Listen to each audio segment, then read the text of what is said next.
नागपूर शहरातील विविध पोलीस ठाण्यांच्या हद्दीत बलात्काराच्या 4 वेगवेगळ्या घटना घडल्या आहेत। यापैकी 3 प्रकरणांमध्ये लग्नाचा आमिष दाखवून तरुणींचं लैंगिक शोषण करण्यात आलं, तर चौथ्या आणि अत्यंत गंभीर प्रकरणी 14 वर्षाच्या अल्पवयीन मुलीवर तिच्याच नातेवाईकांनं अत्याचार केलाय। पोलिसांनी सर्व प्रकरणांमध्ये गुन्हे दाखल करून तपास सुरू केला आहे। पहिली घटना प्रतापनगर पोलीस ठाण्याच्या हद्दीतील आहे।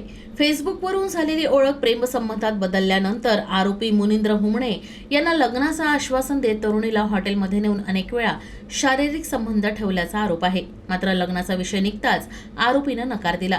तक्रारीनंतर प्रतापनगर पोलिसांनी गुन्हा दाखल करून तपास सुरू केला। आरोपी आणि फिर्यादी हे 6 वर्ष रिलेशनशिपमध्ये राहिलेले आहेत। आरोपी आणि फिर्यादी सोबत लग्नाचं वचन देऊन शारीरिक संबंध प्रस्थापित केलेले आहेत आणि आता फिर्यादीने आरोपीला लग्नासाठी विचारणा केली असता आरोपी हा लग्नास नकार देऊन तिला शिवीगाळ करून मारहाण सुद्धा केलेली आहे। आरोपीचे नाव अमित कुमार मुनींद्र हुमणे, त्याचं वय 39 वर्ष आहे आणि तो भंडारा जिल्ह्याचा राहणार आहे। दुसरी घटना पाचपावली पोलीस ठाण्याच्या हद्दीतील आहे। भंगार विकण्यासाठी गेलेल्या 27 वर्षीय तरुणीची आरोपी विवेक गजबी याच्याशी ओळख झाली। त्यानंतर दोघांमध्ये प्रेमसंबंध निर्माण झाले।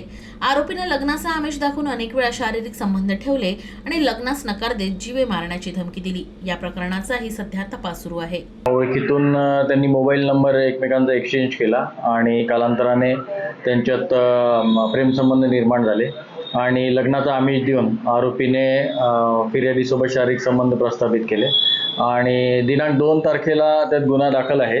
आरोपीने लग्नास नकार दिला आणि फिर्यादी शिवीगाळ करून मारण्याची धमकी दिली। त्यावरून गुन्हा दाखल आहे, पुढील तपास सुरू आहे। तिसरं प्रकरण बेलतोर्डी पोलीस ठाण्याच्या हद्दीतील आहे। आरोपी प्रीतम लावणकर हा सोशल मीडिया आणि मॅट्रिमोनियल प्लॅटफॉर्मच्या माध्यमातून महिलांशी ओळख करून त्यांचा विश्वास मिळवायचा। त्यानंतर लग्नाचा आमिष देऊन वेगवेगळ्या ठिकाणी बोलून त्यांच्याशी शारीरिक संबंध ठेवायचा। 31 वर्षीय महिलेच्या तक्रारीनंतर पोलिसांनी त्याच्यावर बलात्काराचा गुन्हा दाखल करत अटक केली आहे। यापूर्वीही बजाजनगर पोलीस ठाण्यात अशा स्वरूपाचा गुन्हा त्याच्या विरोधात दाखल असल्याची माहिती आहे। हा महिलांना विश्वासात घेऊन फोर्स करून त्यांच्याशी लग्न करतो असं आश्वासन देतो आणि आश्वासन दिल्यानंतर महिलांचे तो एक प्रकारचे लैंगिक संबंध करतो।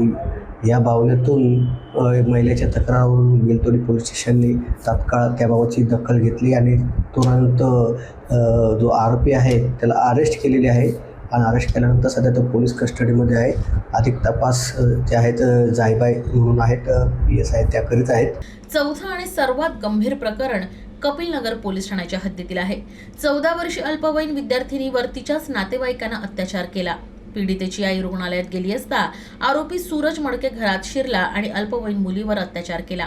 विरोध केल्यास जीवे मारण्याची धमकी दिली। नंतर मुलगी गर्भवती असल्याचं रुग्णालयात उघड झाल्यानंतर हा सर्व प्रकार उघडकीस आला। पोलिसांनी आरोपीला अटक करून पॉक्सो कायद्यासह विविध गंभीर कलमांखाली गुन्हा दाखल केला आहे। सदरची पीडित ही जवळपास 2 महिने गर्भवती राहिलेली। या दवाखान्यात मेवमध्ये गेल्यानंतर आम्हाला सूचना जशी आली तसेच आम्ही फिर्यादी यांना बोलवून तात्काळ गुन्हा दाखल केलेला आहे। ज्या दिवशी दाखल केला त्याच वेळेला आम्ही आरोपीला पण ताब्यात घेतलेला आहे आणि आज मान्य कोर्टासमोर आरोपीला हजर करणार आहे। तशी जी पीडित आहे तिची पण मेडिकलसाठी आम्ही पाठवित आहोत। यामध्ये एकंदरीत प्राथमिक तपास सुरू आहे। या प्रकरणाचं नेमकं काय कारण आहे आणि यामध्ये अजून कोणी आरोपी होते का हे एकंदरीत पूर्ण तपास सुरू आहे।